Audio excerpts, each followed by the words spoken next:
Thank you. Good morning, everyone. My name is Miguel Iglesias with a silent U.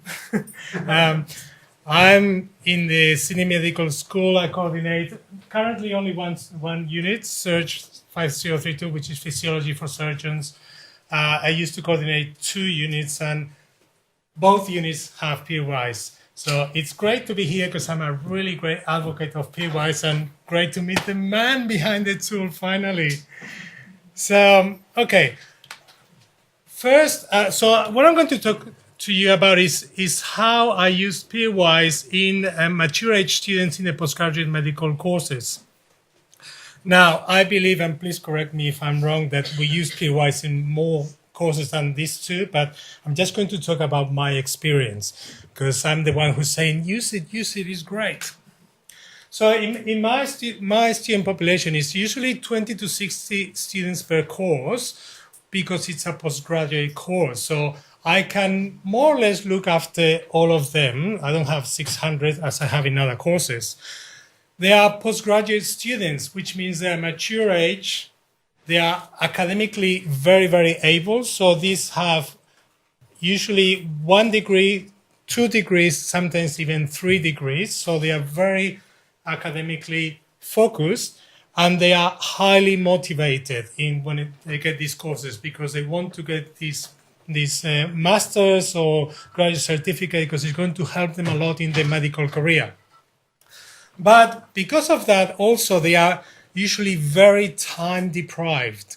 They've got positions, full-time positions in hospitals, and on top of that, in the evenings, they come and do all the studying. So some use our courses to prepare for very highly competitive professional exams. For example, the ones that I teach the surgeons, they're actually applying to be a surgical trainee.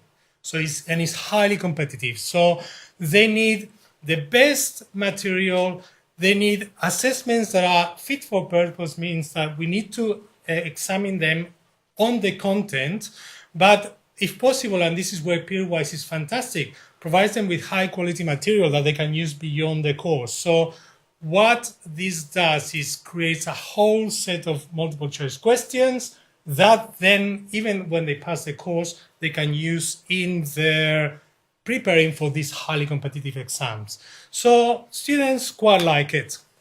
So when I learned about PeerWise, I said, yes, let's use it, and this is why. This is what I say why. Students write the question which requires this very deep, active engagement with the knowledge. Not only because you have to write a really good question and identify the correct answer, but you have to write 3 or 4 distractors that are distractors and have to support that they are very good distractors.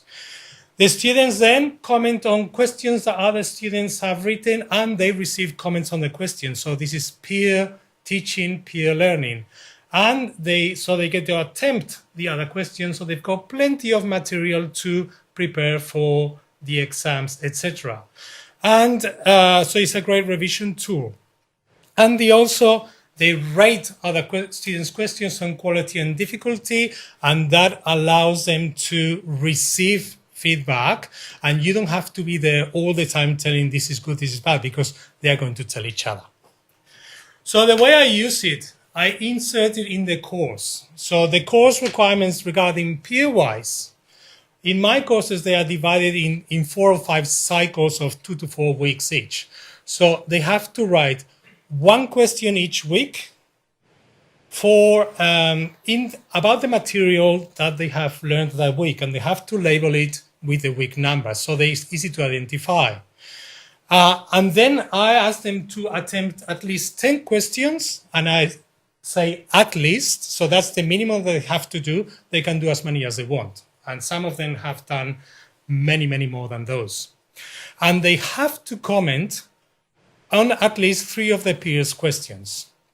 And of course, you cannot ask them to do something without giving them a carrot, without rewarding them. So PeerWise has marks attached. So they get 2 to 4% of the final mark per cycle. In total is 50 to 20%. And you may think this a lot, but it actually the really good engagement that they get into this tool needs to be rewarded, and at least in my opinion.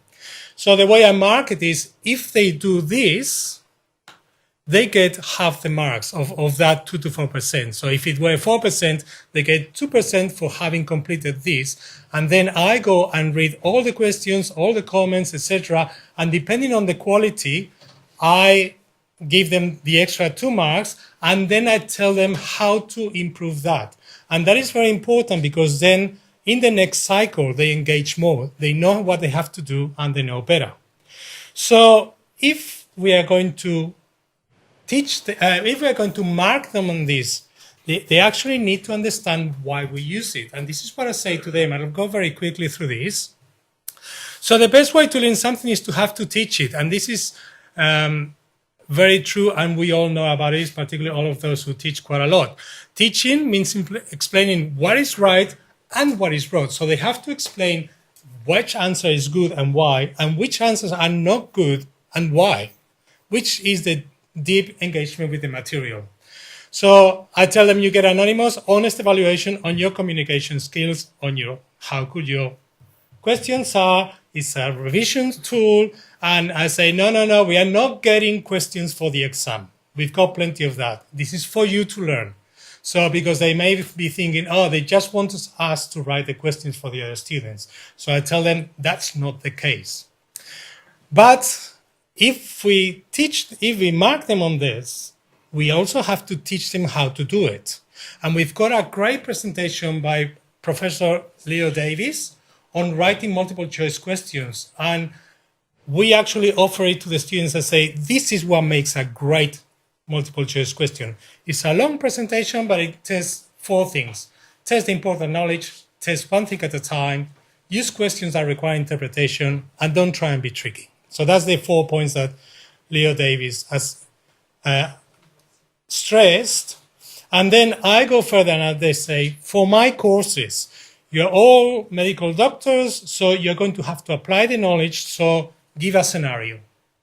You know, you've got a patient coming, this thing is happening, and then they have to explain the physiology, what's happening to the patient. Ask a straightforward question. Cover test the question means, can the question be answered without the descriptors? Then it's a good question. Okay? And then the distractors just give a general idea. And offer homogeneous choices. Choices should lie in a continuum. So this is teaching the students how to write the multiple choice questions. And then they do it, and they do a fantastic job, these students. So this was rated the best question in the first course where I implemented, and it was the best according to them. And if you look at the question, it's quite straightforward, 5 distractors, but then the explanations, each explanation has a really good description of why it's right or wrong. It's got its own reference. It's got how to access it. So this was really well done. And this is a very, very actively engaged student. So what do the other students say? Well-worded, great explanation. You know, they loved this question and they rewarded it. But at the same time, if you've got not very helpful questions, the peers are going to tell each other. And this is what I tell to them. Another question, and if you look at the explanation, it says, A is false because la la la la la. And what comments did they get? A little more detail in the questions or answers. A little clarity of option as A is required. A more useful phrasing would be, so they very politely slammed him. So, you know, they are correct, but they do it. And if they were Spanish, they would have just used swear words everywhere. Anyway, that's our idiosyncrasy. But anyway, I tell them, a great thing that you can insert images. So images are helpful in the question and in the answer. And of course, they've referenced. So another fantastic questions. And then I teach them how to offer helpful comments. So a comment that says, great question, I think, oh, thanks. Well, what makes it great? Why is it great? Tell me about it. Or good Question that tests the basic physiology. Well, duh, that's what the course was about. So why is that good? Why is that helpful? And so this is two examples of two comments to the same question. One that wasn't helpful. Very informative explanation of answers. Enjoy the read. Great, thanks. The other one, very informative. It would be good to clarify la la la la la la. For example, and it gives an example. This is a really good engaged student who is actually offering great and participating in the conversation. So I said, engage with the comments. Continue the conversation. For example, good question. It would be good if you clarified, etc. I wasn't sure if you meant such and such. Another student, the author, thanks for the comment.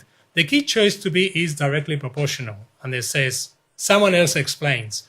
Proportional will mean la la la la. Inversely proportional will mean the other thing. And then, cheers, I learned something extra. So when there is a conversation, and thanks to PeerWise, students can have that conversation, they are going to teach each other. And you can take a step back, and they are going to correct each other and help each other. So this commenting, that's why I demand that they do comments and I mark them on them. Because from the comments is when they learn even more. Another 3 helpful comments. I'm just wondering if that is also part of the answer. I would have thought that the waveform, etc., etc. Is it not? And then the author says, the question states that whatever. I hope this clarifies. So there is a conversation from the students, and the author comes back in and clarifies. So it teaches them all what's going on.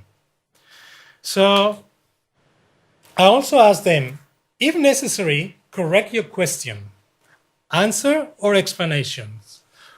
One student reads the question, answer, he says, good question, but Ganon, which is the textbook that we use, says that it's minus 80 millivolts on page 110, but minus 90 millivolts on page 522. This is the type of students that I have. So you don't get away with anything. And it's great because they keep you on your toes. So, author, hi, thanks for pointing that out. Answer seems to be minus 20 based on all other sources.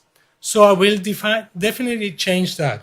He went back. This was the original explanation. This is the corrected explanation. So they accept the mistake, they correct it, everybody benefits, including the author. So what means PeerWise for me as a coordinator? For me, important is timing is that important. The students need to be writing the questions as they are covering the material.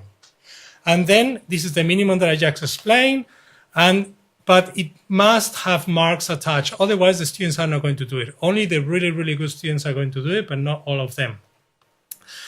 The marking, this is what I do. If they do the minimum 50%, even if it's bad, at least they've tried. But then I give them good marking and I give them feedback. I can because I don't have that many students. And then I give them teasers. In the exams, I include one question and I label it from PeerWise. So the next cycle, the next exam, they're all writing PeerWise, they're all reading. So I name it up front. This question is from PeerWise. All the other ones are not. And students love it. These are the comments, anonymous comments. PeerWise demands deeper understanding of content to be able to educate as opposed to simply absorb. Fantastic. That's exactly what it is. PeerWise is very helpful. It allows to practice for the final exam. So very good comments.